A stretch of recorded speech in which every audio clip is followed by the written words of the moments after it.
Kuya? Kuya Fredo, anong ibig sabihin nito? Ikaw ang magiging asawa ko? Napapaliw ka na ba? Hindi dapat sinusuway ang utos ng aming Supremo.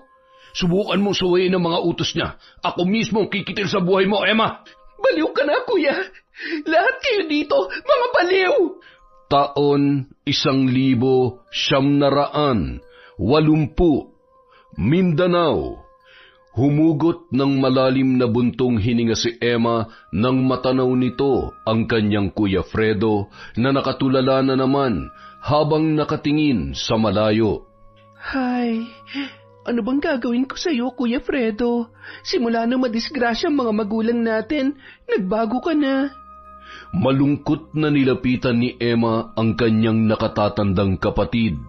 Ni hindi nito namalayan na nasa tabi niya na ang dalaga kung hindi pa siya nito tinapik sa balikat. Emma, kanina ka pa ba dyan? Kanina pa, Kuya Fredo. Ang lalim naman kasi ng iniisip mo eh. Pati pagtatrabaho mo sa sagingan natin, napapabayaan mo na. Pasensya ka na ha. Hindi ko lang kasi matanggap na bigla na lang tayong iniwan ni nanay at tatay. Araw-araw, lagi ko silang naiisip eh. Kuya, 5 buwan na silang namayapa. Hindi natin hawak ang buhay natin. Kaya sana, kahit na masakit, tanggapin mo na wala na sila. Nasasaktan din naman ako kagaya mo pero iniisip ko na lang na buhay pa tayo. At kahit na paano, dapat magpasalamat pa rin tayo na may iniwan silang kabuhayan para sa ating dalawa. Sana ako na lang ang nawala.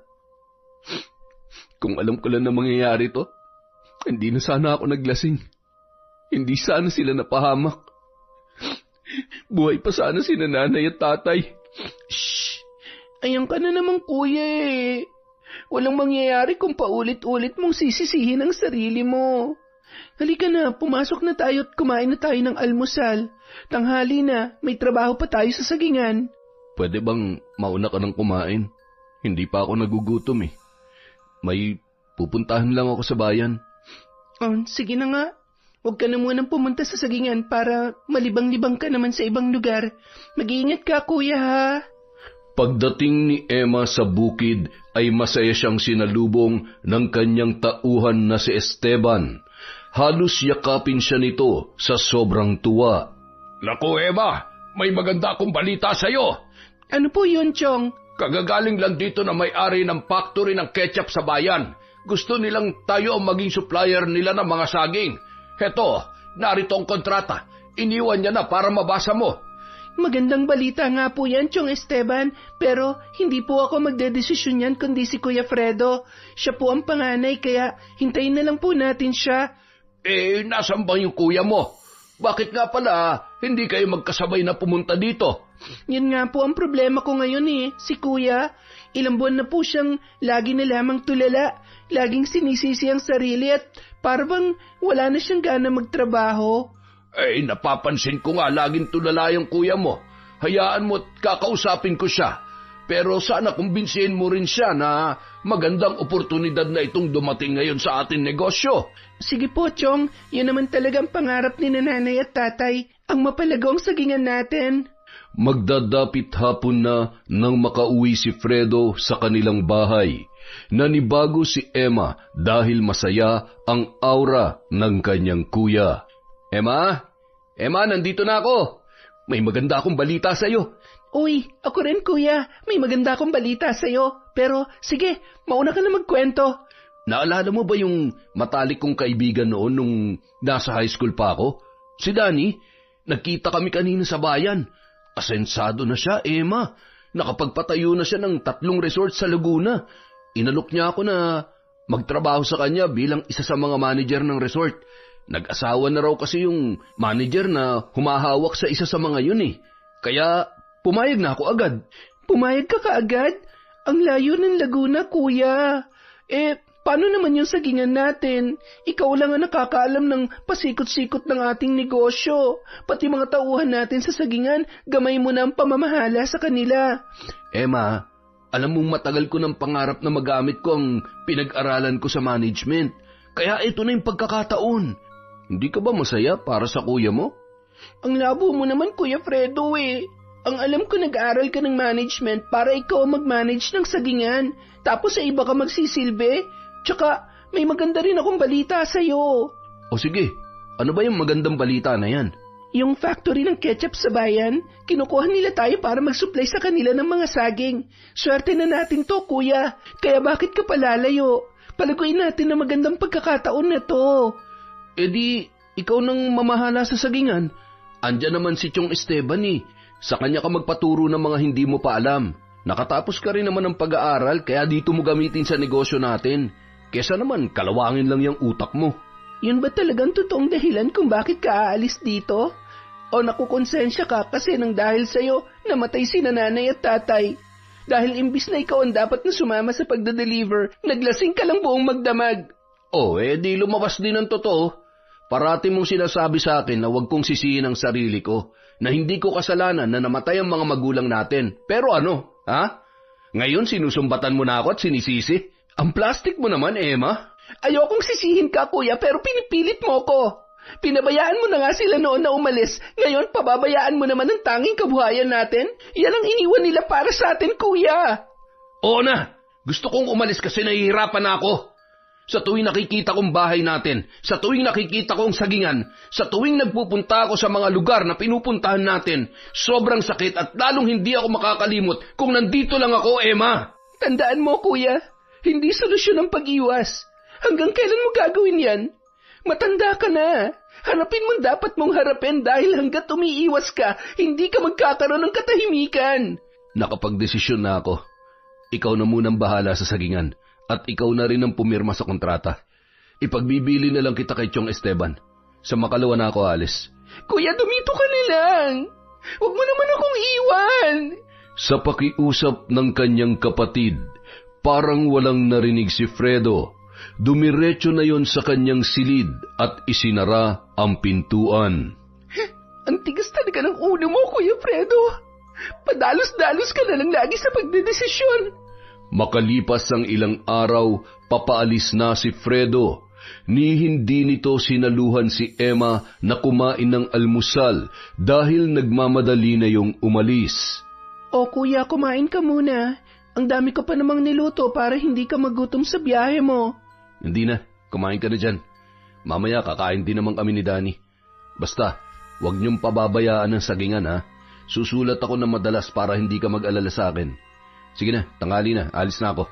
Sige kuya, ingat ka sa biyahe. Sumunod ka kaagad ha. Kahit papaano, naging masaya na rin si Emma sa pag-alis ng kanyang kuya. Dahil kinakitaan niya ng panibagong sigla ang kanyang kapatid. Hayaan na muna natin siya, Chong. Naisip ko rin, baka sa ibang lugar ay tuluyan niya na makalimutan ang masamang nangyari sa mga magulang namin. Ano pa nga ba magagawa natin? Tayong dalawa na lang muna ang bahala dito sa sagingan. Yung kontrata nga pala, napirmahan mo na. Ako na magdadala sa factory ng kliyente natin dahil bibili na rin ako ng pataba. Kaunti na lang pala yung pataba natin dyan Mahirap na maubusan. Eto po, napirmahan ko na. Kayo na lang po ang bahala magipag-usap sa mga patakaran natin.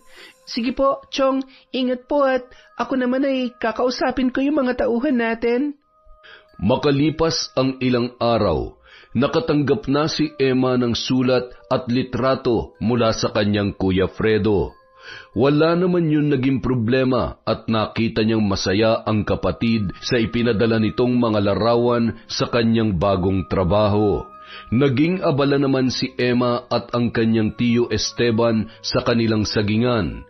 Ilang linggo nang, gamay na rin niya ang pamamalakad ng kanilang negosyo at mas lalong naging malakas ang bentahan nila ng mga saging. Aba, Chong, ang laki ng kinita natin ngayon sa loob lang ng 2 linggo. Nako, matutuwa nito si Kuya Fredo at maraming salamat din po sa tulong niyo, Chong. Hindi ko po kakayanin to kung wala kayo at ang mga tauhan natin na masisipag. Nako, wala yon. Natutulungan mo rin naman ako at ang pamilya ko. Tandaan mo, mag-ipon ka rin ng para sa sarili mo para kung dumating man ang panahon na mag-aasawa ka na ay meron kang sariling pera. Hay, Chong, wala pa po sa isip ko mag-asawa. Dapat lumago muna tong negosyo na iniwan sa amin ni nanay at tatay. Emma, nagkakaedad din ng tao. Baka naman sa kakatrabaho mo ay tumandang dalaga ka na niyan. Wala sa lahi natin ang ganon. Chong, darating din po yun. Baka hindi pa panahon para magkita kami ng mapapangasawa ko. Mabilis ang araw na lumipas at naging masyado ng abala si Emma sa kanilang negosyo na patuloy sa paglago, kaya hindi niya na namalayan na hindi na rin sumusulat ang kanyang Kuya Fredo. Aba, magdadalawang buwan na pala. Ngayon ko lang napansin, parang hindi na sumusulat si Kuya Fredo Teka nga't masulatan. Baka nagtatampo na yun sa akin dahil hindi ko nasagot ang mga sulat niya noon. Sobrang naging abala kasi ako sa negosyo Noong una, baliwala lang kay Emma na hindi sinasagot ni Fredo ang kanyang mga sulat. Inisip niya na abala rin yun sa kanyang trabaho. Ngunit makailang ulit na siyang nagpadala ng sulat ay hindi pa rin yun sumasagot. Chong, parang nababahala na po ako. Maglilimang buwan na hindi pa rin sumasagot sa mga sulat ko si Kuya Fredo. Baka kung ano na nangyari sa kanya sa Laguna. Bakit ngayon mo lang sinabi? Ang akala ko patuloy kayo nagsusulatan ng kapatid mo.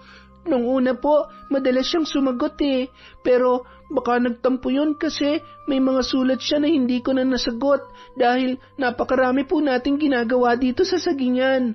Nako, paglaanan mo ng oras yan, Emma. May address ka naman siguro sa resort na pinapasukan niya sa Laguna.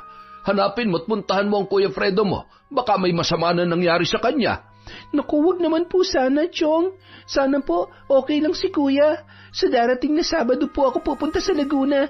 Kayo na po munang bahala dito sa negosyo natin, ha? Pagkatapos makapananghalian, maagang umalis si Emma sa Sagingan at nagpunta sa bayan upang bumili ng tiket sa eroplano papuntang Maynila. Pagkatapos ay namili siya ng mga pasalubong para sa kanyang kuya. Siguradong matutuwa si Kuya sa biglaan kong pagdalaw sa kanya sa Laguna. Kahit sumpungin yon, namimiss ko na siya. Pagdating sa Maynila, wala nang inaksaya pang oras ang dalaga. Sumakay siya kaagad ng bus papunta sa Laguna at hinanap ang address ng resort na nasa sulat ni Fredo. Mga ilang oras din siya naghanap dahil hindi niya kabisado ang Laguna. Yun ang unang beses na nakapunta siya sa naturang lugar. Sa matyagang pagtatanong-tanong ng dalaga ay natuntun niya rin ang naturang resort. Hay, sa wakas nandito na ako. Ang hirap naman dito, masyadong malayo. Pagkapasok sa resort ay iginiya si Emma ng security guard papunta sa opisina. Manghang-mangha si Emma habang pinagmamasdan ng paligid dahil napakaganda ng resort. Kumbaga ay pang world class ang dating nito para sa kanya. Kaya naman pala nawiwili si Kuya dito. Napakaganda ng lugar kung ikukumpara sa Sagingan na puro lamok at mga insekto. At kung minsan pa nga, may mga bisita pa kami mga sigbin. Nang sumapit na sila sa opisina, ay excited si Emma na makita ang kanyang Kuya Fredo na kanyang susurpresahin sa kanyang pagdalaw. Ngunit kabaliktaran ang nangyari dahil si Emma ang nasurpresa nang makaharap nito ang kaibigan ng kanyang kuyang si Danny na siya ring may-ari ng resort. Magandang araw po, Sir Danny. Ako po si Emma, yung bunsong kapatid ni Fredo. Kukumustahin ko lang po sana si Kuya dahil 5 buwan na po na hindi niya sinasagot yung mga ipinapadala kong sulat. Nag-aalala na po kami sa probinsya kung ano na nangyari sa kanya. Ikaw pala si Emma. Naikwento ka nga ni Fredo sa akin. Pero matagal nang wala dito si Fredo. Magdadalawang buwan na. Bigla na lang siya nag-resign sa hindi ko malamang dahilan. Wala naman kaming pinag-awayan. Sumama siya sa isang empleyado dito pero hindi man lang nagpaalam sa akin kung saan sila pupunta. Naku, saan kaya nagpunta si Kuya? Matagal na pala siyang wala dito pero hindi siya umuwi sa amin sa Mindanao. Nagulat nga ako kay Fredo Hindi niya pag-aanong kakilala si Ricky pero sumama na siya kaagad. Marami pang napag-usapan sina Emma at Danny tungkol sa biglaang pag-alis ni Fredo na labis na ikinabahala ng kanyang kapatid. Habang pabalik ng Mindanao si Emma ay kung ano-ano na ang kanyang naiisip. Ang tigas talaga ng ulo mo, Kuya Fredo. Sang lupalop ng Pilipinas kita ngayon hahanapin. Diyos ko, sana po wala nangyari masama sa kuya ko. Pagdating ng Mindanao, hindi na napigilan pa ni Emma na umiyak nang magkausap sila ng kanyang tiyo Esteban. Nako, yan talagang si Fredo, oo. Yan ang ayaw na ayaw ko sa kanya eh. Walang pakialam sa mga tao sa paligid niya. Hindi nag-iisip na may kapatid siya at mga kamag-anak dito na natataranta na kung nasaan siya. Kapag ginusto niya, ginagawa niya na lamang basta. Hindi po ba pwedeng paimbestigahan natin yung kaibigan niyang si Danny? Nagdududa po kasi ako sa kanya eh. Eh, ikaw, ano ba ang plano mo? Pero mahirap ang iniisip mo dahil wala naman tayong matibay na ebidensya. At ang sabi mo nga ay may sinamahan ka mo siyang kaibigan na nakatrabaho niya dun sa resort. Yun po ang sinabi sa akin ni Danny. Pero dapat ba maniwala tayo kaagad? Nalilito na po ako, Chong. Hindi ko na alam ang gagawin ko. Eh siya, magpahinga ka na muna at umuwi sa bahay ninyo. Alam kong pagod ka sa biyahe. Huwag mo na munang isipin ang Kuya Fredo mo. Matanda na siya, kaya niya nang alagaan ang sarili niya. Kinabukasan, maagang nagising si Emma at nagpunta sa police station upang i-report ang pagkawala ng kanyang Kuya Fredo. Ngunit ang sabi sa kanya, sa Laguna siya dapat maghain ng reklamo dahil hindi nila jurisdiksyon ang lugar kung saan nawala si Fredo. Nako, ang hirap naman pala. Napakalayo ng Laguna dito sa Mindanao. Kuya Fredo naman kasi. Imbis na mga problema na lang sa negosyo natin ang problemahin ko, dumagdag ka pa sa mga iniisip ko. Nagpasya si Emma na umuwi na lamang sa kanila upang asikasuhin na muna ang kanilang negosyo. Naisip niya na marahil ay tama ang sinasabi ng kanyang tiyong Esteban na may isip na ang kanyang Kuya Fredo at kaya na nitong pangalagaan ang kanyang sarili. Dahil sa sobrang pagkaabala ni Emma at ng kanyang tiyong Esteban, hindi na namalayan ng dalaga na halos magtatatlong buwan na ang lumipas na hindi pa rin umuuwi at nagpaparamdam ang kanyang kuya. Chong, siguro po, kailangan ko nang bumalik dun sa Laguna sa dating pinagtatrabahuhan ni Kuya. Ire-report ko ng pagkawala niya. Baka nga may masama nang nangyari kay Kuya, tapos wala man lamang akong ginagawa para hanapin siya. 3 buwan na, ni sulat wala pa rin siyang ipinapadala sa akin. Eh siya, sige, ikaw ang bahala. Kailan mo ba planong umalis? Sa susunod na linggo na po, tatapusin ko na muna ang anihan natin ng mga saging at luluwas na ako papuntang Laguna. Isinantabi na muna ni Emma ang pag-iisip sa kanyang kuya dahil kailangan niyang tutukan ang pag-aasikaso sa kanilang mga saging na pang-export. Dahil sa pagod at sobrang pagkaabala, hindi niya na napansin ang isang surpresa na nakatayo sa kanyang likuran. Ang sipag-sipag naman talaga ng kapatid ko. Ang laki na ng pinagbago ng sagingan ah. Halos kumalabog ang tibok ng puso ni Emma nang marinig ang pamilyar na tinig na mabilis na nagpalingon sa kanya. Kuya Fredo, ikaw nga! Nagulat ka, no? Kumusta na ang bunso kong napakasipag, ha? Ano ba nangyari sa'yo, Kuya? Sobra na kami nag-aalala sa'yo. Pinuntahan kita sa Laguna, hindi ka na pala doon nagtatrabaho. Hindi mo man lang sinabi sa akin. May sinamahan kasi akong kaibigan, si Ricky. Maganda naging buhay ko dun sa Visayas, Emma. Ano nang trabaho mo ngayon, Kuya? Mas maganda bang nilipatan mo kaysa sa iniwan mong trabaho dun sa Laguna? Pupuntahan na sana ulit kita para magpa-blatter kasi hindi ka pa rin sumusulat sa amin. Nako, ang OA mo naman para magpa-blatter ka agad. Surprise na lang muna kung anong trabaho ko dun. Malalaman mo rin kapag isinama na kita. Ha?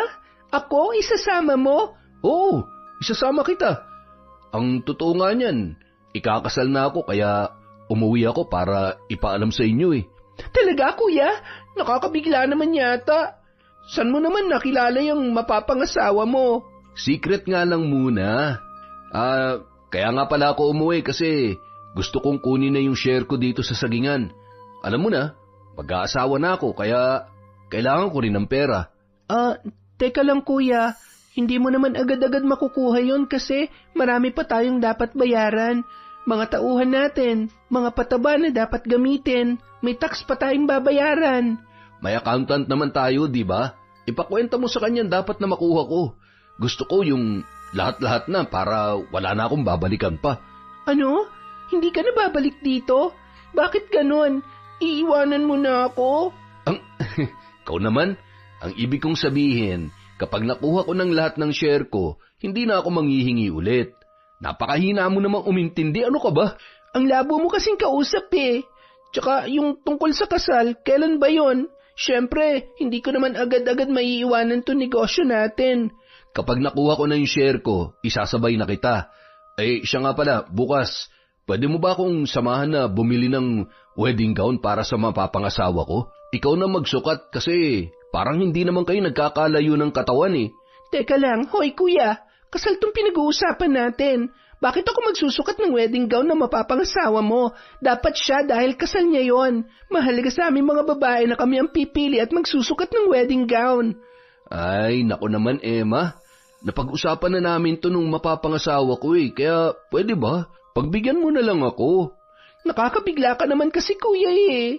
O sige, umuwi na muna tayo nang makapagpahinga ka na at ipagluluto kita ng masarap at mga paborito mong pagkain. Kinabukasan, maagang umalis si Emma habang natutulog pa ang kanyang Kuya Fredo. Ikinonsulta niya sa kanyang tiyong Esteban ang gustong mangyari ng kanyang kapatid. Maging ang kanilang tiyuhin ay nabigla sa ibinalita ng dalaga. Ano ka mo? Mag-aasawa na si Fredo? Ayos ah! Bigla na lang siyang lilitaw dito para kumuha ng parte niya at mag-aasawa na pala. Kahit nga po ako nagulat, Chong eh. Pero wala po tayong magagawa. May parte din naman talaga siya sa negosyo namin. Pakiasikaso na lang po sa accountant natin kung magkano ang makukuha niya. Napaka-apurado naman yung kapatid mo. Hindi ganun kadali ang maghati ng mga mana. Kailangan pa natin ng abogado para masigurong hindi na siya maghahabol pa kapag naubos niya ang parte niya. Hindi naman po siguro ganun si Kuya Fredo. Nako, huwag kang pa kasi siguro, Emma. Nababalitaan mo naman siguro na kahit magkakadugo ay nagpapatayan dahil sa pamana. Mabuti na yung mayroong ka ring seguridad. Kayo na po ang bahala, Chong. Ang isa ko pang iniisip ay kung sasama ba ako kay Kuya sa lugar nila sa Visayas. Gusto niya daw po akong isama dun eh. Kaya lang, paano naman to negosyo natin? Ako na ang bahala dito, Emma. Dapat lang na sumama ka dahil kasal yan ng kuya mo para makilala mo na rin ang pamilya ng mapapangasawa niya. Ito naman kasing si Kuya eh. Lagi na lang nambibigla. Hindi ka pa ba nasanay dyan sa kuya mo? Pati nga pagkawala niya ay nabigla tayo. Yun naman pala ay kumekerengkeng na. Ang Chong oh, kumekerengkeng talaga? Ano bang tawag mo doon? Siya, bukas pupunta ako sa lungsod para makipagkita sa kakilala kong abogado. Sana ay buhay pa yon. Bakit naman, Chong? Matanda na po ba yon? Huwag po kayong kumuha ng abogado na uugod-ugod na, ha? Bata pa yon. Masyado lang matapang sa mga nakakalaban niya sa korte. Baka ako ay hinatid na sa impyerno. Ang Chong talaga. Sige po, uuwi na muna ako at baka gising na si Kuya. Hindi po muna ako makakapasok ngayon dahil nagpapasama siya. Bibili daw siya ng wedding gown para sa mapapangasawa niya. Pagdating sa bahay, gising na ang kuya ni Emma. Bahagya itong nakasimangot habang nagkakape. Ang tagal mo naman. Saan ka ba galing? Inayos ko lang yung mga kailangan para maibigay na sa yung hinihingi mong parte ng mana. Kailangan pa natin maghintay dahil pupuntahan pa ni Chong yung kakilala niyang abogado. Ano? Bakit kailangan pa ng abogado? Alam mo naman nagmamadali ako, Emma. Kailangan kong makabalik ka agad. Yan ang hirap sa'yo. Wala ka talagang tiwala sa akin eh. Ano ka ba naman, Kuya? May tiwala ako sa'yo. Pero kailangan nating ilagay ang lahat sa kasulatan. Proteksyon nating dalawa yon. Ay, ang dami mo sinasabi. Napakayabang mo na porke lumaki na ng ganito yung sagingan. Kuya, hindi ako nagyayabang. Kung lumago man ito, kasama ka pa rin sa makikinabang dahil malaking parte na rin ang makukuha mo. Ang hinihingi ko lang naman ay yung parte ko. Hindi na kailangan ng abogado dahil hindi naman ako manloloko. Alam ko naman hindi ka manloloko, kuya. Ang sakin lang, para walang gulo at maging maayos ang lahat. Bahala ka! Makalayas na nga rito, bisit! Napapailing na lang na pinagmasdan ni Emma ang kanyang kuya na nagdadabog na umalis. Hindi pa rin nagbabago ang ugali nito na may kagaspangan kung makitungo sa kanila. Halos mag-iisang buwan din ang naging paghihintay ni Fredo bago maisaayos ang lahat ng mga dokumento upang makuha niya na ang kanyang mamanahing pera. Abalang-abala naman si Emma sa paghahanda sa mga dadalhin niyang mga gamit upang sumama sa kanyang Kuya Fredo na halatang excited na sa kanyang nalalapit na kasal. Mag-iingat kayo sa lakad ninyo, Emma. Fredo, ingatan mo ang kapatid mo. Nako, Chong, matanda na yan. Kaya na niyan ingatan ang sarili niya. Babalik din ako kaagad, Chong, pagkatapos ng kasalan. Kayo na munang bahala sa sagingan natin, ha? Ay, siya sige na at baka maiwanan pa kayo ng eroplano. Congratulations na lang sa pag-iisang dibdib ninyo na magiging asawa mo, Fredo. Gustuhin ko mang sumama ay hindi ko naman maiiwanan ang negosyo natin dito. Sige na po, Chong. Alis na po kami. Kayo na munang bahala dito. Masayang masaya si Fredo habang nakasakay sila ni Emma sa eroplano. Panay ang tingin nito sa kanyang pambisig na relo.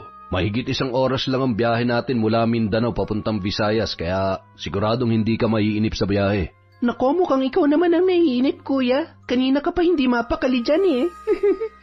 Ang tagal ko kasing hindi nakabalik. Baka sila yung naiinip na. Ang ibig sabihin, kuya, dun tayo tutuloy sa bahay na mapapangasawa mo? Hindi ba pwedeng mag-check-in na lang ako sa hotel habang nag-aasikaso kayo sa kasal nyo? At kung araw na mismo ng kasal, tsaka na lang ako makikipagkita sa kanila. Ang dami mo namang arte, Emma. Hindi ka mag-hotel o hiwalay sa akin. Kung anong sinabi ko, susunod ka na lang. Ano ba naman yan? Ang init naman ng ulo mo. Suggestion lang yon, kuya. Hindi na umimik pa si Fredo, kaya nanahimik na rin si Emma upang wala na silang pagtalunan ng kanyang kapatid. Nakahinga lang ng maluwag ang dalaga nang dumating na sila sa isang airport sa Visayas. Hindi na siya nakipag-usap pang muli sa kanyang kuya dahil napapagod na siya na makipagtalo pa roon. Mula sa airport, sumakay sila ng taxi at nagpahatid sa Pantalan. Teka lang, kuya, bakit nandito tayo sa Pantalan? Sasakay tayo ng bangka. Isla ang pupuntahan natin. Buti pa, umupo ka na dyan. Mamaya pa darating yung bangka na sasakyan natin. Kakaiba din to si kuya. Mukhang sa isang island girl pa tumibok ang puso niya. Hindi naman nainip sa paghihintay si Emma dahil napakaganda ng paligid at napakalinaw ng karagatan na nagmistulang ginto ang galaw ng mga alon dahil sa direktang sinag ng araw na tumatama doon. Nakaka-relax naman ang lugar na to, kaya siguro nawili na rin na tumira dito si kuya. Habang nagmamasid sa paligid, dumating na sa wakas ang bangka na sasakyan ng magkapatid. Mayroon yung sakay na mga pasahero. Habang bumababa ang mga tao na lulan ng bangka ay hindi nakaligtas kay Emma ang kakaibang tingin ng mga yon sa kanya. Matalim at pailalim kung tumitig ang mga yon. Maging ang 2 bangkero na nagpapaandar sa makina ng bangka ay kakaiba ang tingin sa kanya. Nakaramdam ng hindi maganda si Emma, ngunit pilit niya yung binaliwala. Nang makasakay na ang magkapatid, nagsimula ng mag-usisa ang dalaga. Isa lang bang bangka dito sa isla, kuya? Oo, isa lang. Kaya may oras kung kailan ka pwedeng makaluwas at makauwi sa isla. Ang hirap naman kung ganun, kuya. Paano na lang kung halimbawang may emergency o kaya nasira ang bangka? Wala. Nakatenga ka sa isla at kung pauwi ka naman, hindi ka makakauwi. Nako, ang hirap naman ng ganon. Wala ka bang balak na lumipat sa lungsod? Magtayo ka ng negosyo o kahit na anong pagkakakitaan. Ang dami mo namang alam, Emma. Hindi ako aalis dito at huwag mo akong pakialaman. Gulat na gulat si Emma sa inasal ng kanyang Kuya Fredo. Wala itong pakialam kung mapahiyaman siya sa 2 bangkero na kasama nila. Nagpatay mali siya na lamang ang dalaga at inaliw na lang ang kanyang sarili sa magagandang tanawin at hindi na muling kinausap ang kanyang kuya. Bumaba ka na dyan, Emma. Aalalayan kita. Sila na bahala sa dala mong mga gamit. Tuwang-tuwa naman si Emma habang naglalakad sa puting buhangin ng isla. Ang ganda naman dito, kuya. San nga pala mga tao dito? Bakit wala akong nakikita? Sa loob kami ng kakahuyan nakatira. Sumunod ka na lang. Ano? Sa loob kayo ng kakahuyan nakatira? Narinig mo naman, di ba? Kailangan ko pa bang ulitin? Kanina pa ako napipikon sa lalaking tuwa. Ang sungit-sungit. Akala mo na may menopause na. Huh? Nagdadabog na sumunod na lamang ang dalaga sa kanyang Kuya Fredo, habang nakasunod naman sa kanyang likuran ang dalawang lalaking bangkero na nagbubuhat ng kanyang mga gamit. Ilang minuto na rin silang naglalakad sa loob ng kakahuyan, kaya nakaramdam na ng pagod si Emma. Kuya, malayo pa ba? Napapagod na ako eh. Masanay ka na sa bago mong mundo, Emma. Anong sabi mo? Anong bagong mundo? Alam mo, ngayon ko lang nalaman na ipinaglihi ka pala ni Nanay sa loro. Lahat na lang ng sinasabi ko, inuulit mo. Nanggigigil na inirapan ni Emma ang kanyang kuya. Hindi na siya muling kumibo para iparamdam kay Fredo na naiinis na siya. Gulat na gulat si Emma nang sumapit na sila sa lugar na sinasabi ng kanyang Kuya Fredo. Hindi niya akalain na sa gitna ng kagubatan ay may isang komunidad na naninirahan. Lalo siyang namangha nang maglabasan ang lahat ng mga nakatira doon at sinalubong sila ni Fredo kasama ang isang matandang lalaki na mabalasik kung tumingin at nakasuot ng napakaraming medalyon sa leeg na iba't iba ang hugis at kulay.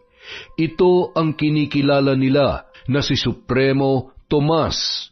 Ang weirdo naman ng matandang to, parang si Raulo.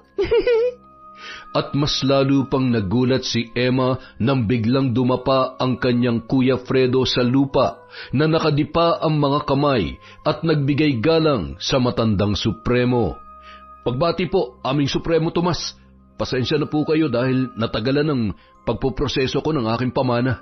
Narito na po ako at dala ko ng pera para sa ating samahan. Biglang nagpanting ang tenga ni Emma sa kanyang narinig mula sa kanyang Kuya Fredo. Hindi na nito napigilan ang hindi mapasigaw. Ano, kuya? Kinuha mo lang ang parte ng pamana mo dahil sa taong ito? Nahihibang ka na ba? Dahil sa sinabi ni Emma, dali-daling bumangon si Fredo at nagngangalit ang bagang na hinarap nito ang kapatid at sinampal ng ubod lakas, dahilan upang mawalan yon ng balanse at matumba. Hindi pa yun nakontento. Hinablot niya ang buhok ni Emma at piniga nito ang pisngi ng dalaga at galit na nagsalita. Walang hiya kang babae ka? Wag mo nilalapastangan ang ating Supremo. Igalang mo siya higit kanino man. Bitiwan mo ako. Wala kang karapatan na saktan ako ng ganito. Bitiwan mo na siya, Fredo. Wala pa siyang alam sa mga patakaran natin dito sa ating samahan. Pasensya na po at patawad po, Supremo Tomas. Ako na po ang humihingi sa inyo ng paumanhin sa masamang asal ng aking kapatid. Hindi masama ang ugali ko, kuya. Nagagalit ako kasi ang tanga mo. Muli na namang inumangan ni Fredo ng kanyang mga kamao ang kapatid, ngunit naging maagap si Supremo Tomas. Fredo, ako nang bahala sa kapatid mo. Sige na, pumunta na muna kayo sa inyong mga kubo at magpahinga. Ramdam ni Emma ang galit ng lahat ng tao sa kanyang paligid nang magsialis ang mga yun. Ngunit wala siyang pakialam dahil mas matinding galit ang kanyang nararamdaman nung mga oras na yun. Nang makaalis na ang lahat ay nilapitan ni Supremo Tomas ang dalaga. Hindi nito inaalis ang pagkakatitig sa kanya mula ulo hanggang paa na nagdulot kay Emma ng lalong pagkainis. Pakiramdam niya, hinuhubaran na siya ng matandang Supremo dahil sa malagkit na pagkakatitig sa kanya. Oh, Anong tinitingin-tingin mo dyan, tanda? Alam mo, kung ako sa'yo ay ititikom ko na lamang yung matabil mong dila. Wala pang sino man ang bumastos sa akin. Hindi ka nila binabastos kasi lahat sila mga tanga, kasama ng Kuya Fredo ko. Ang kapal din naman ng mukha mong hingi ng pera ng kuya ko, no? Bakit hindi ka magtrabaho, ha? Talagang malakas ang sumapi sa iyong kampo ng kadiliman. Ngunit pasasan ba't magiging kapanalig ka rin ng aming samahan? Ako pa talagang sinapian? Baka kayong nasasapian dito. Nagpapanggap na banal para manloko ng kapwa. Kitang-kita sa mata ng Supremo ang pinipigilang galit dahil sa mga pang-iinsulto sa kanya ng dalaga. Sumenyas ito sa mga kalalakihan na palihim na nagtatago sa mga puno at bigla na lang nagsilitaw nang makita nila na tinatawag sila ng kanilang Supremo. Alam niyo na ang gagawin. Ikulong sa hawla at ibilad sa araw ng 1 linggo. Huwag niyong bibigyan ng pagkain. Ang sino mang mahuli ko na sumusuway sa pinag-uutos ng inyong kataas-taasang Supremo, may kaparusahan na inyong pagsisisihan. Teka lang, bitawan niyo ako. Sino ba kayo sa tingin niyo para ikulong ako dito, ha? Habang nagpupumiglas si Emma, natanaw nito ang kanyang Kuya Fredo na nakatingin lang sa di kalayuan. Galit na tinawag ito ni Emma. Ano, kuya? Panonoorin mo na lang ako na sinasaktan ng mga baliw na to? Pauwiin mo na lang ako! Ngunit parang walang narinig ang lalaki sa mga sinabing yon ng dalaga. Wala yung reaksyon at ni hindi man lang kinakitaan ng pag-aalala sa kapatid na kasalukuyang kinakaladkad at ikinulong sa hawlang kahoy na malapit sa ilog. Mga hayop kayo! Pakawalan niyo ako dito! Sunod-sunod ang ginawang pagsigaw at pagwawala ni Emma nang maikulong na siya. Lalo siyang nagalit nang matanaw niya ang kanyang Kuya Fredo na parang walang nangyari at nakikipagtawanan pa yon kay Supremo Tomas. Hayop ka, kuya! Sarili mong kapatid ipinahamak mo! At hayop ka rin, Supremo! Oras na makatakas ako dito, sisiguruhin kong may kalalagyan kayo! Lalong tumindi ang galit ni Emma nang makarinig siya ng grupo ng mga kababaihan na patungo sa ilog upang maglaba. At waring nananadya ang mga yon na pagtawanan siya at paringgan ng mga mapanlait na salita. Kawawa naman kayo! Mga panatikong mukhang tanga na sumasamba sa manloloko mukhang baliw! Nang sumapit na ang gabi, nakaramdam si Emma ng gutom at pagkauhaw. Sinubukan niyang sirain ang hawlang kahoy upang tumakas, ngunit matibay ang pagkakagawa roon. Nang mapagod, sumalampak na lamang siya sa sahig at umiyak. Kung alam ko lang na ganito mangyayari sa akin, hindi na ako sumama sa iyo, Kuya Fredo. Nilaso na ng kultong ito ang utak mo. Habang lumalalim ang gabi, patuloy sa pag-iyak si Emma. Hindi niya sukat akalain na ang pagpapaunlak niyang sumama sa kanyang kuya ang magiging dahilan upang magmistula siyang hayop na ikinulong sa kakahuyan at halos pagpiestahan ng mga lamok buong magdamag. Kinabukasan, papasikat pa lamang ang araw nang maalimpungatan ang dalaga. Nagising siya sa isang malakas at sunod-sunod na pagkalabit sa kanyang braso. Naroon ang 2 lalaki na inutusang ikulong siya. Ano na naman ang kailangan niyo? Hindi kumibo ang 2 lalaki. Sa halip ay inumpisahan na nilang buksan ang kulungan at pinalabas ang dalaga. Dinala nila si Emma sa kubo ng kanyang Kuya Fredo na kasalukuyang kumakain ng almusal. Oh, kumain ka na. Huwag ka nang maging lapastangan kay Supremo Tomas para hindi ka nakukulong. Akala ko ba 1 linggo akong ikukulong na matandang weirdo? Bakit wala siyang paninindigan? Isang malakas na paghampas sa mesa ang isinagot ni Fredo sa kanyang kapatid. Ano ba, Emma? Kung gusto mo pa mabuhay, sumunod ka na lang sa ipag-uutos namin. At bakit ko naman kayo susundin, ha? Kuya, nagpunta ako dito na maayos para saksihan ng kasal mo. Hindi para ikulong, pagbantaan at utusan ng kung ano-ano. Tama na, Emma. Ngayon nandito ka na. Siguro oras na para malaman mo na habang buhay na tayong mananatili dito. Natigagal si Emma sa sinabi ng kanyang Kuya Fredo. Doon na nagsimulang makaramdam ng takot ang dalaga. Kuya, anong habang buhay ang pinagsasasabi mo? Hindi mo ako mapipilit na manirahan dito at sumapi sa mga kalokohan ninyo. Uuwi na ako. Kung makakauwi ka pa. Tandaan mo, Emma, dito na tayo itinadhana, kaya umpisahan mo ng mahalin kung ano man ang meron dito. Kuya naman, gumising ka nga. Wala tayong kinabukasan dito. Huwag kang magpakatanga. Huwag na huwag mong insultuhin ang doktrina at paniniwala namin kay Supremo Tomas. Siya ang tunay na Diyos. Buhay na buhay at kaya niya kaming iligtas sa apoy ng nagbabagang impyerno. Kaya kung gusto mo maligtas ang kaluluwa mo, magsisi ka na sa mga kasalanan mo at magtika. Naiyak na lamang si Emma sa lahat ng mga narinig mula sa kanyang Kuya Fredo. Mistulan na itong nababaliw sa pagiging panatiko kay Supremo Tomas. Diyos ko, ano na ba nangyayari sa kapatid ko? Tulungan mo po ako na maliwanagan ang kanyang pag-iisip. Maghapon na nagkulong sa kanyang silid si Emma. Hindi na nito namalayan na nakatulog na siya dahil sa sobrang pagod. Wala siyang kamalay-malay sa mga plano ng kanyang Kuya Fredo at Supremo Tomas. Hindi niya alam ang papalapit na pagkasira ng kanyang buhay. Pagsapit ng gabi, nagising siya nang marinig ang malalakas na katok ng kanyang kapatid. Emma, gumising ka na. Mayroong salo-salo sa labas. Kumain na tayo. Hindi na tumutol si Emma at nakipagtalo sa kanyang kuya. Tahimik siyang sumunod sa kapilya dahil nakaramdam na siya ng gutom. Namangha si Emma nang makarating sila sa kapilya dahil napakaraming masasarap na pagkain ang nakahain. Pagpasok nila roon ay isang magarbong pagsalubong ang ginawa sa kanila ni Supremo Tomas.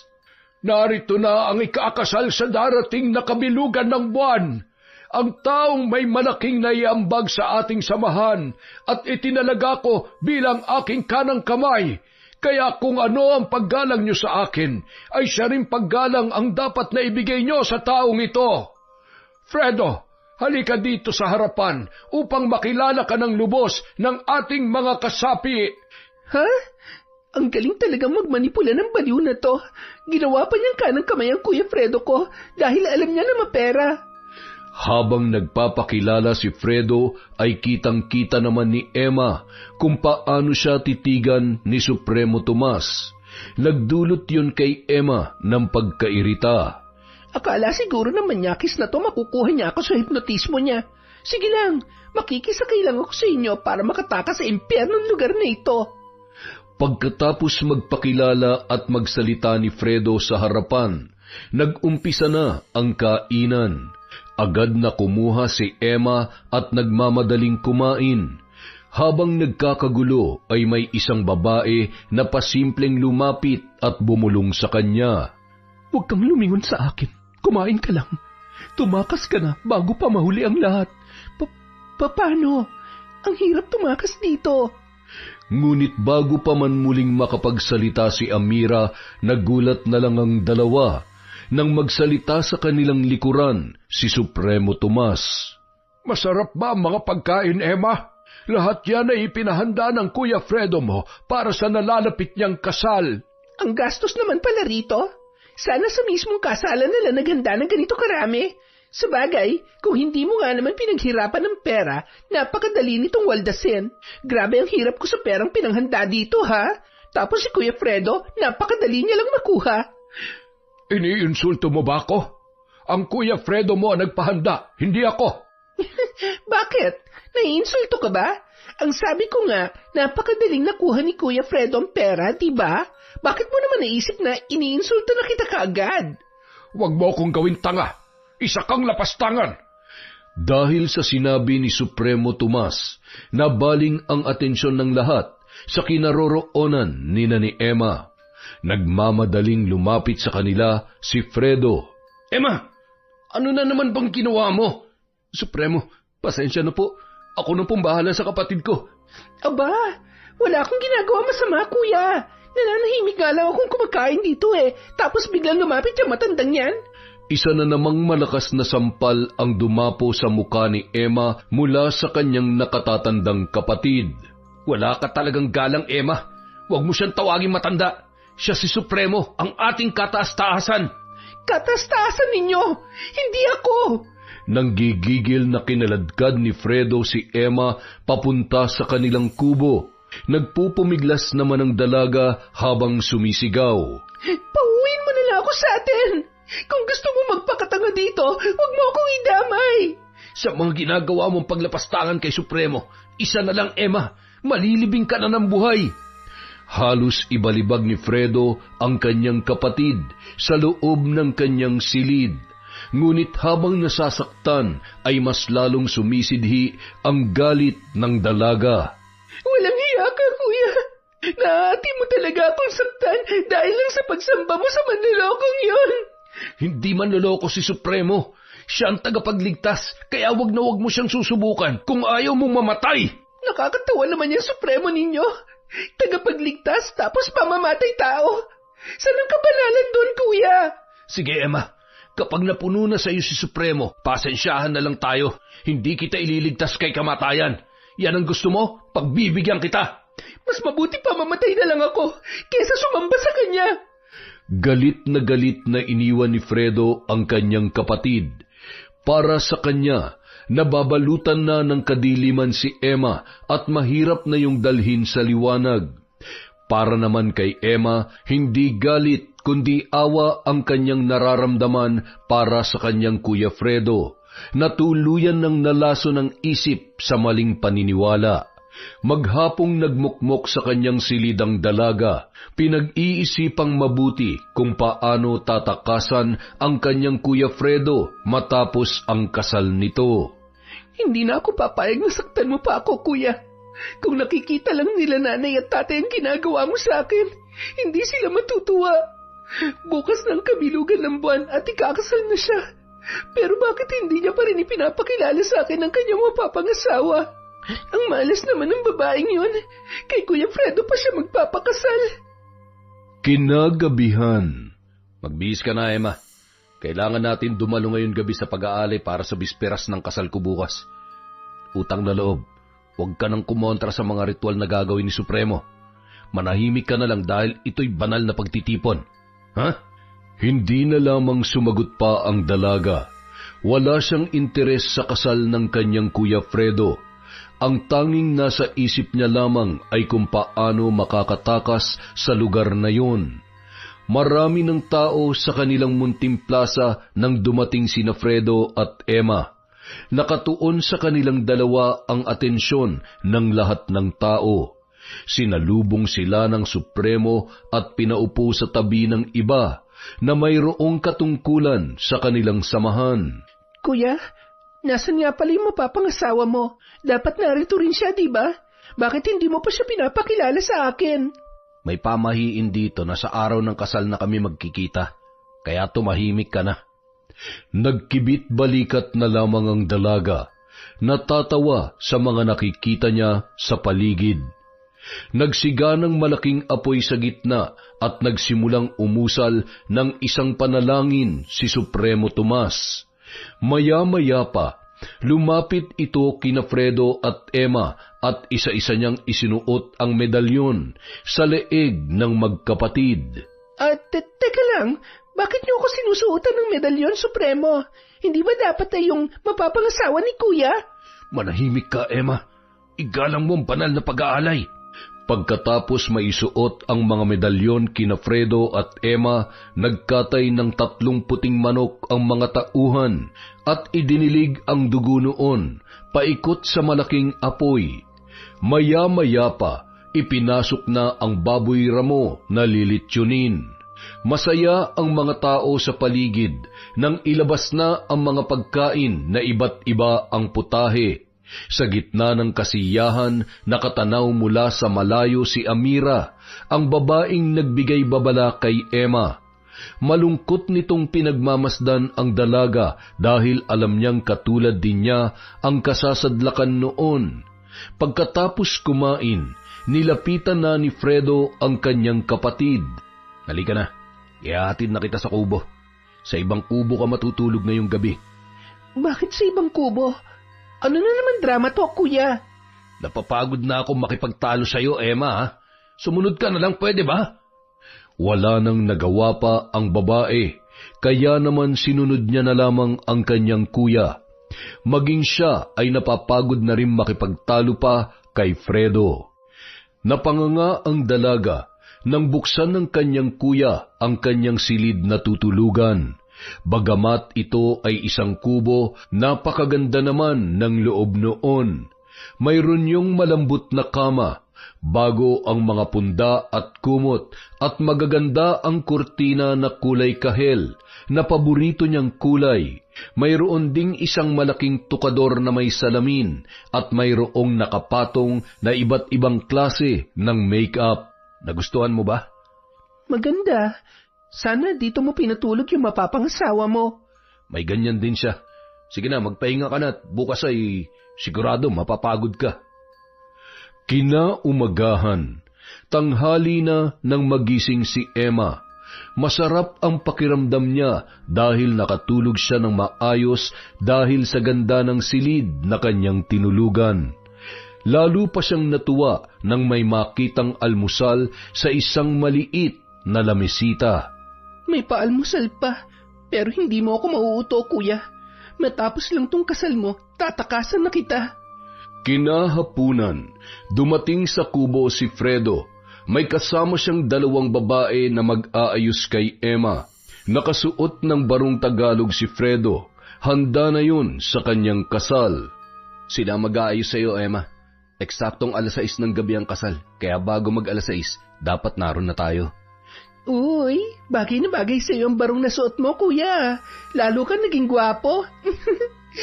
Sige na, ayusan niyo na si Emma. Maghihintay ako sa labas. Mabilis namang tumalima ang dalawang babae. Ang isa ang nag-ayos sa buhok ni Emma, ang isa naman ang naglagay ng make-up sa dalaga. Masayang masaya siya nang maayusan ng dalawa. Nagmamadali nitong isinuot ang bagong bestida na binili niya sa isang department store bago sila nagbiyahe para sa kasal ng kanyang kapatid. Kuya, tapos na ako mag-ayos. Halika, tingnan mo na. Nagulat si Fredo nang makita ang dalaga. Ngayon niya lang napagtanto na maganda pala ang kanyang kapatid kapag inayusan. Okay na yan, maganda ka na. Pero hubarin mo yan suot mong bestida dahil hindi yan ang isusuot mo. Ano? Bakit pati suot kong damit ay kailangan yung pakialaman? Sa halip na sagutin ng kapatid, binalingan ni Fredo ang dalawang babae at nagpasalamat. Binigyan niya yun ng bayad sa kanilang serbisyo. Nang makaalis na ang dalawa, ay binalikan ni Fredo ang kanyang kapatid. Dala ang wedding gown na kanilang binili. Itong isuot mo. Bilisan mo, magbihis ka na. Teka kuya, bakit yung wedding gown ang ipapasuot mo sa akin? Hindi naman akong ikakasal ah. Ikaw ang ikakasal. Bilisan mo na, magbihis ka na. Malapit na mag-6:00. Kuya, sandali, anong ibig sabihin nito? Ako ang magiging asawa mo? Nababaliw ka na ba? Hindi dapat sinusuway ang utos ng Supremo. Subukan mong suway ng mga utos niya. Ako mismong kikitil sa buhay mo, Emma. Baliw ka na, kuya. Lahat kayo dito mga baliw. Sige na, magbihis ka na. Huwag mong ubusin ang pasensya ko. Hindi ako magpapakasal sa'yo. Nakakadiri ka, Kuya Fredo. Kung alam mo lang ang propesiya, Emma, hindi ka magdadalawang isip na pakasalan ako. Isang masaganang buhay at pagpapala ang naghihintay sa atin. Baliw ka na. Wala akong pakialam sa baluktot niyong paniniwala. Hindi ako magpapakasal sa'yo. Kilabutan ka sa mga pinagsasasabi mo. Galit na lumapit si Fredo sa kanyang kapatid at buong lakas na pinunit nito ang damit ng dalaga. Napatakip naman si Emma ng kumot dahil lumantad ang kalahati ng kanyang katawan na nahubaran. Ang sama mo! Wala ka na talaga sa katinoan! Panay ka demonyohan na lang ang pumapasok sa utak mo! Dahil sa sinabi ni Emma ay lalong nagalit ang kanyang kuya. Hinawakan nun ang kanyang braso at bigla siyang sinikmuraan, dahilan upang mamilipit ang dalaga sa sobrang sakit. Kuya, parang awa mo na. Huwag mong gawin sa akin to. Magising ka na sa katotohanan na panay kademonyohan at kalaswaan lang ang itinuturo sa inyo ng hangal niyong Supremo. Sinabi ko na sa'yo, huwag mong lalapastanganin ng Supremo. Mangilabot ka sa parusang matatanggap mo sa hinaharap. Dala ng sobrang galit, lalong pinagpupunit ni Fredo ang suot na bestida ni Emma. Siya na mismo ang nagsuot ng wedding gown sa kanyang kapatid. Sa tuwing tatanggi si Emma ay sampal at suntok ang ginagawa nito, kaya wala nang nagawa ang dalaga. Napakasinungaling mo, kuya. Kaya pala pag hinahanap ko mapapangasawa mo, wala ka may pakilala sa akin. Ako palang plano niyong babuyin. Mga manloloko kayo. Mag-ayos ka na ng sarili mo at lalabas na tayo. Dali! Habang papalabas ng kubo, patuloy sa pag-iyak si Emma. Namumugto na ang kanyang mga mata at nawala na ang make-up sa kanyang muka. Nang sumapit na sila sa kapilya na pagdarausan ng kasal, ay nagmatigas pa si Emma. Ayaw niya nang humakbang papasok sa loob at lalo yung pumalahaw ng iyak. Sumenyas ang Supremo sa kanyang 2 tauhan at sapilitan nilang kinaladkad papasok ng kapilya si Emma na patuloy pa rin sa pagsigaw. Mga baliw kayong lahat! Kung nasa katinoan ang pag-iisip nyo, bakit ipapakasal nyo ako sa kuya ko? Umugong ang bulong-bulungan sa buong paligid. May mga naawa, may nagtawanan at may nagalit kay Emma. Si Amira naman naroon lamang sa isang sulok na awang-awa sa dalaga dahil parehas sila nito ng sinapit. Habang nagpupumiglas si Emma ay nilapitan siya ni Supremo Tomas, hinawakan ang kanyang ulo at nanalangin. Bilang Supremo at kataas-taasang Diyos dito sa lupa, panabasin mo ang demonyong sumapi sa babaeng ito. Sa aking mga kamay, dudurugin ko ang demonyong umaalipin kay Emma. Halos matawa ang dalaga nang marinig niya ang sinabi ng Supremo. Ikaw ang demonyo! Ikaw ang umaalipin sa mga taong tanga at nagpapapaniwala sa'yo! Tiim ang mga bagang na tinitigan ni Supremo Tomas si Emma. Inilapit niya ang bibig sa dalaga at meron siyang ibinulong. Lahat ng pamamahiya mo at paglapastangan sa Supremo ay mayroong kaparusahan. Magdasal ka na dahil malapit ka ng pagpiestahan ng mga uod. O ayan, ito ba ang Supremo na iginagalang nyo, ha? Papatayin niya raw ako dahil pinapahiya ko siya. Tigilan niyo ng katangahan niyo dahil sinungaling na propeta ang taong ito. Hindi na nakatiis pa si Fredo. Nilapitan niya ang kanyang kapatid at muling sinikmuraan dahilan upang ito ay mawalan ng malay. Patawad, Supremo Tomas. Ako na po ang bahalang kumastigo sa kapatid ko. Ituloy na po natin ang kasal. Walang kamalay-malay si Emma na itinuloy pa rin ni Supremo Tomas ang kasal nila ng kanyang kuya, kahit na siya ay nawalan ng ulirat. Nang magising siya ay naroon na siya sa kanyang silid. Hindi gaanong makakilos ang dalaga dahil sa iniindang sakit ng kanyang sikmura na 2 beses na sinuntok ng kanyang kuya Fredo. Diyos ko, tulungan niyo po ako. Ituro niyo sa akin ang aking gagawin upang makatakas sa impyernong lugar na ito. Habang umiiyak, hinubad na ng dalaga ang wedding gown na ipinasuot sa kanya ng kanyang kuya. Napakasama mo, kuya. Isinusumpa kang wedding gown na ito. Hindi pa man nakakapagbihis ay biglang bumukas ang pintuan ng kwarto ni Emma. Naroon ang kanyang kuya na nakangisi at nakatingin sa hubad na katawan ng dalaga. Dali-daling kinuha ni Emma ang kumot upang takpan ang kanyang katawan. Anong ginagawa mo dito? Umalis ka na. Tapos na ang kasal na pinlano nyo, kaya lumayas ka na sa harapan ko. Bakit mo ako pa alisin? Mag-asawa na tayo, di ba? At pagkatapos ng kasal, may honeymoon na nagaganap. Hindi ba? Ano? Kuya, kung ano man ang iniisip mo, huwag mo nang ituloy. Matakot ka sa Diyos. Kapatid mo ako. Hindi masama ang gagawin natin, Emma. Sabi nga ng Supremo, kasal na tayo at dapat ginagawa na natin ang ginagawa ng mag-asawa. Hindi ako papayag. Nakakadiri ka. Wala ka ng karapatang tumanggi, Emma. Asawa na kita, kaya kung ano man ang gusto kong gawin sa'yo, magagawa ko. Nagmamadaling tumayo si Emma at tumakbo patungo sa pintuan. Ngunit mabilis siyang nahawakan ni Fredo sa braso. Kinaladkad siya nito at isinalya sa kama. Bumalik sa pintuan si Fredo at kinandado yon.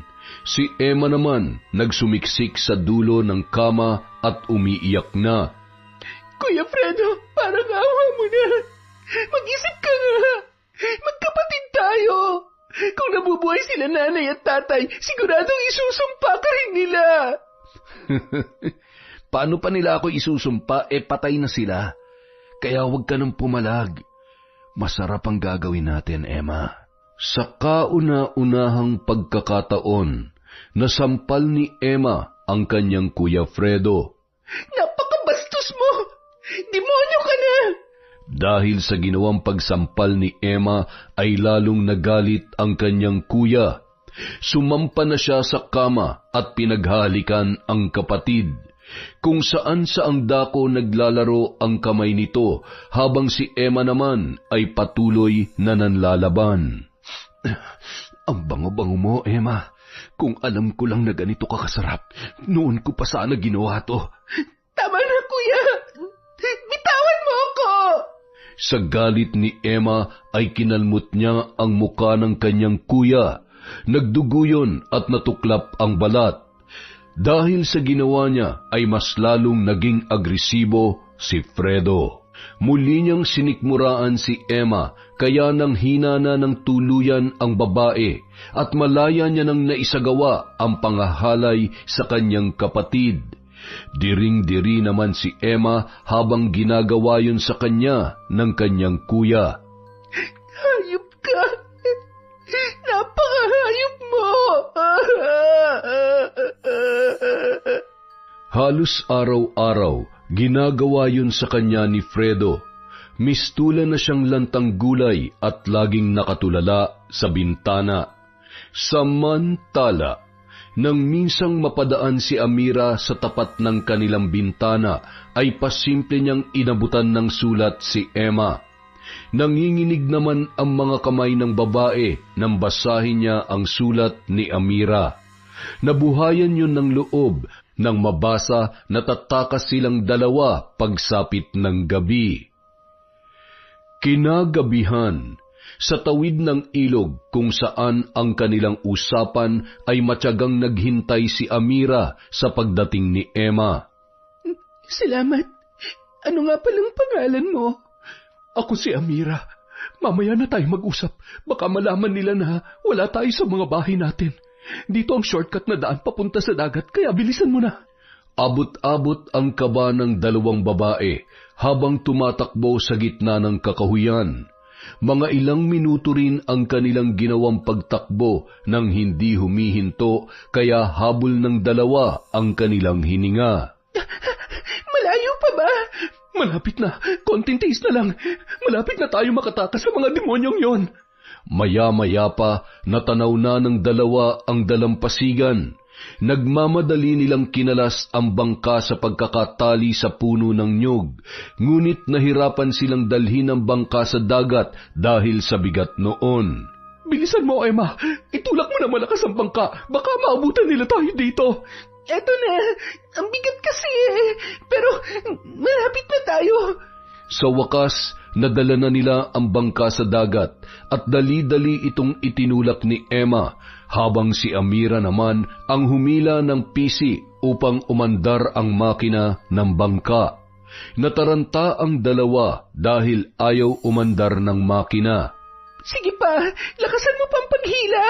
Nakailang subok si Amira bago niya napaandar yun. Dali-daling sumampa sa bangka si Emma at parehong nabunutan ng tinik habang papalayo ang kanilang sinasakyan sa isla. Maraming salamat sa iyo, Amira. Utang ko sa iyo ang buhay ko. Parehas lang tayo na naging kapalaran, Emma. Niloko rin ako ng Kuya Ricky ko at dinala dito. Hindi ko akalaing magagawa yun sa akin ng kuya ko. Si Ricky, yung kasamahan ng kuya ko sa resort sa Laguna. Siya nga, Emma. Ang masakit pa, ginahasa niya ako sa harap mismo ng Supremo dahil yun daw ang kagustuhan ng Diyos. Napakahayop nila.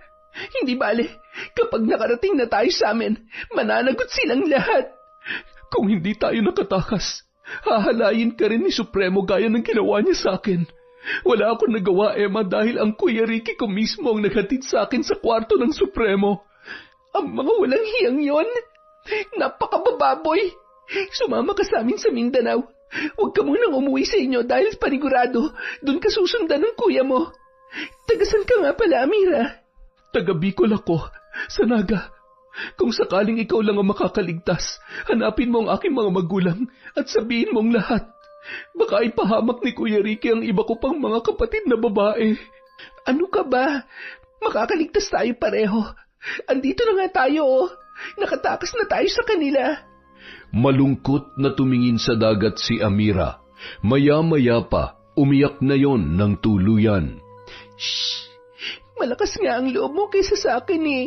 Kaya alam kong makakauwi tayo. Madilim ang buong karagatan habang tahimik ang dalawa na nakatingin sa paligid. Nagulat na lamang sila nang biglang lumaki ang alon at ilang beses na hinampas ang sinasakyan nilang bangka. Agad na nataranta si Amira at nagsisigaw. Emma, baka tumaob ang bangka. Hindi ako marunong lumangoy. Kumapit ka lang. Huwag ka mataranta. Hindi tayo tataob. Malaki ang bangka natin. Mahigpit ang ginawang pagkapit ni Emma at Amira sa katig ng kanilang bangka. Dahil sa mga alon na humahampas sa kanila ay basang-basa na ang dalawa. Ngunit ang hindi nila napaghandaan ay ang isang mas malaking alon na humampas sa kanila, dahilan upang tuluyan na silang tumaob. Amira, nasan ka? Itaas mo lang ang kamay mo para makita kita. Masyadong madilim ang dagat, hindi kita makita. Emma, nandito ako. Tulungan mo ako.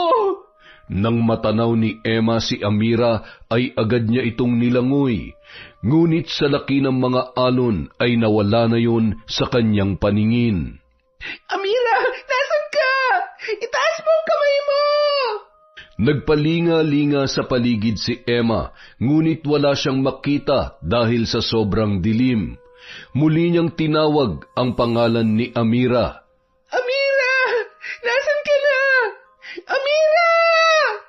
Nang walang maging tugon si Amira ay dali-dali niyang nilangoy ang tumaob na bangka.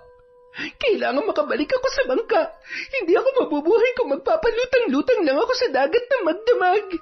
Nang maitihaya ni Emma ang bangka ay patuloy niyang hinanap si Amira. Halos mamaos na siya kakasigaw, ngunit wala siyang nakita at narinig mula sa babae. Amira! Patawarin mo ako. Hindi kita nailigtas. Maraming salamat sa ginawa mong pagtakas sa akin. Samantala, magbubukang liwayway na ng matagpuan ng ilang mangingisda si Emma. Nagpahatid siya sa istasyon ng pulis upang magpa-blotter. Maraming pulis ang nag-ambagan upang makauwi si Emma sa kanyang probinsya sa Mindanao. Pagdating doon, dumiretso ang babae sa bahay ng kanyang tiyong Esteban at ikinuwento niya ang lahat ng nangyari. Napakahayop talaga ng kuya mo, Emma. Kulang pa sa kanilang parusang kamatayan sa lahat ng ginawa nila sa inyo. Tiyong, binaboy niya ako. Sinira niya ang buhay ko.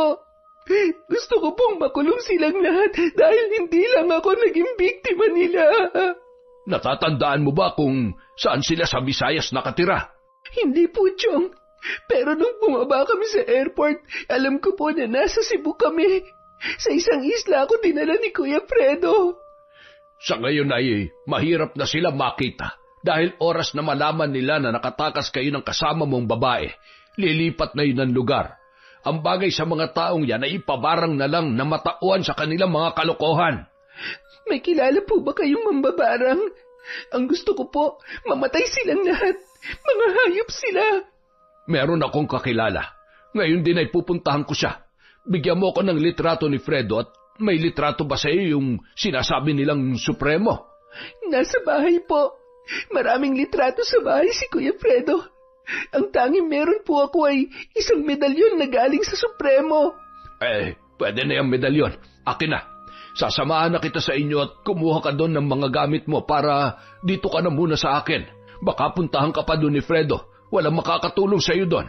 Dito sa amin, marami kang pinsan na tutulong sa iyo. Matapos madala ang lahat ng kakailanganin, umalis na kaagad si Esteban, papuntang Hilaga ng Mindanao. Doon ay nakipagkita siya sa isang matandang mambabarang na matagal niya nang kakilala.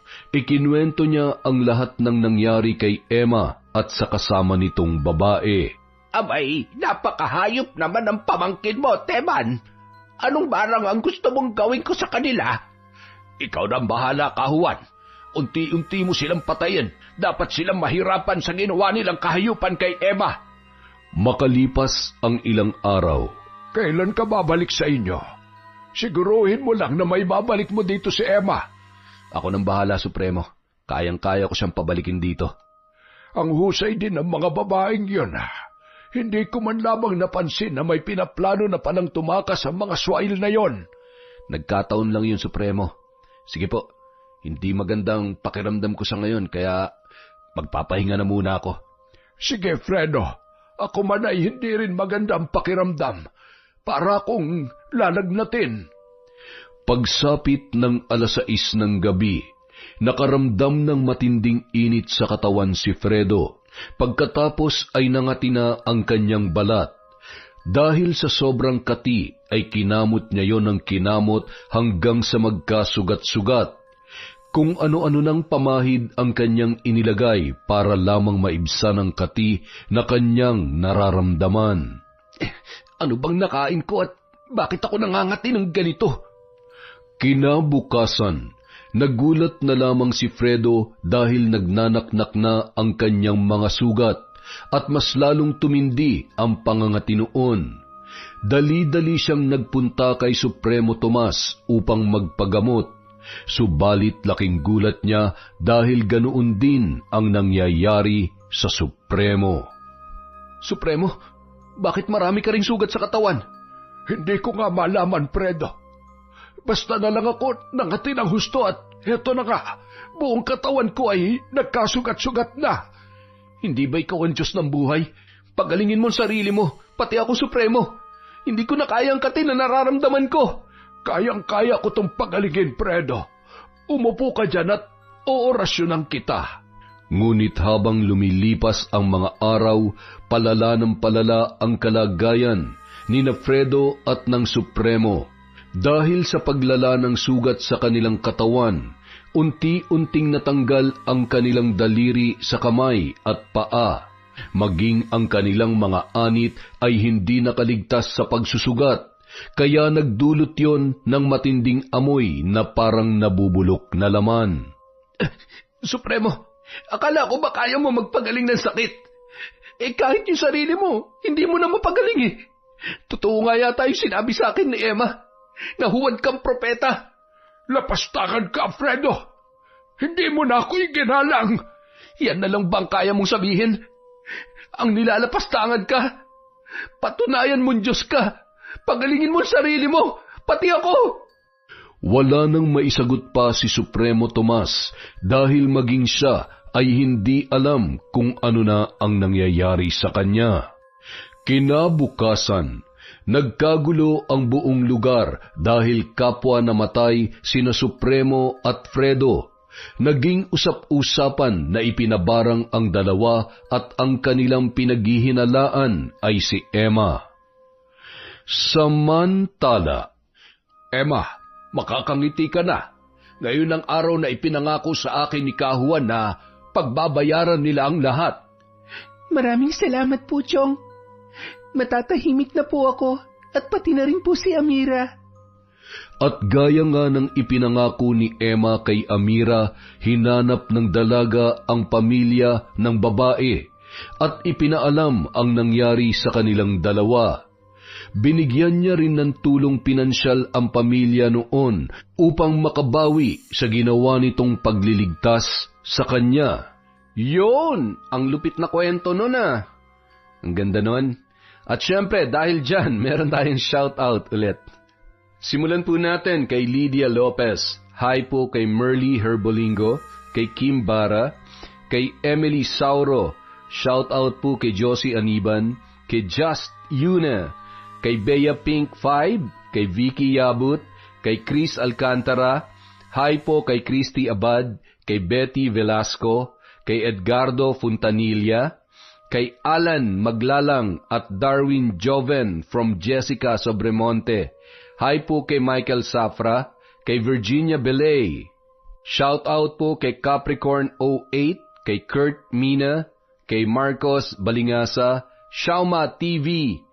Hi po kay Margie Banosong, kay Asodisen Cerilla, kay Araymic 17. Shout out po kay Marjorie Dequila, kay Julia Andrea Adan, kay Hana Maylin Sesgundo. Hi din po kay Diana Lopez, kay Mami Liana Nalugon. Shout out kay Pamela Allen, kay Noemi Garcia Pabunan. Hello po kay Cute Survivor from Japan, kay Jeanette Sanico, kay Rogelio Santos, kay Juanito Unabia.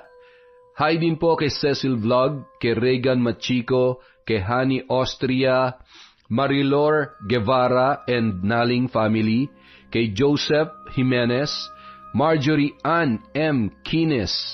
Hi po kay Champi Aguilar at E. Apos from Yana Marie Kubangbang. Hi po kay Dimples Yumi, kay Thelma Karasawa, Lady Meng, Red Gaspar, Manisan Mamot Mapadtaya, kay Ludelin Oligo. Hi po kay Weng, Windy, Arnold, Mama Lol, AJ, Kawin, Nene, Mike, Leonard, Joven, Gian, Monding, Toto, Angie, Vincent, Yael at Tantan.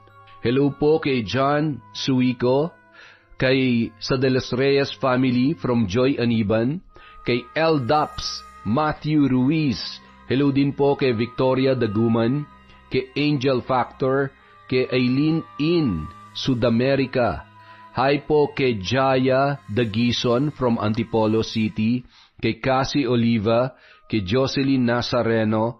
Happy anniversary po kina Marian de la Fuente at kay Habi kahapon, January 8. Congratulations po and more power sa pagsasama nyo mga idol. Shout out po kay Asia Makalindong, maraming salamat po sa support sa channel natin.